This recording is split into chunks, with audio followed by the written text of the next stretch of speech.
काय सांगितलं बरं त्यांना? कोण काय बोललं एवढा दंगा करायलाय? मग काय करूया? काय करूया? छोटा कसं बदल करायची? तुम्ही एवढं फायदा दादागिरी करायला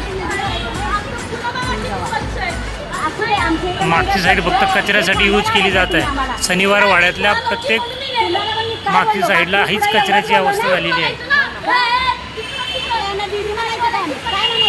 एक सेकंड काकू, ही तुमची पण बोलायची पद्धत नाही. यांची पद्धत आहे, बाकीच्यांची पद्धत नाही.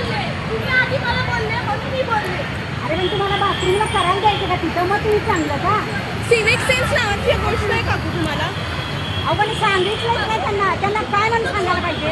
एक सेकंड. छोटा असू दे नाही तर मोठा असू दे. बघा कसं बोलताय. तुम्हाला बोलणं बघा. सिरियसली काकू तुम्हाला हे व्हिडिओ बोलवून होणार नाही काकू. तुम्हाला सुधारायला नको. तुम्हाला सिविक सेन्स नाही की तिथे समोर वॉशरूम आहे. तुमच्याकडे देश मागे पडलाय आमचा देश. मग विचारायचं असतं, पद्धत असते का नसते विचारायची? मग आमचं शहर येऊन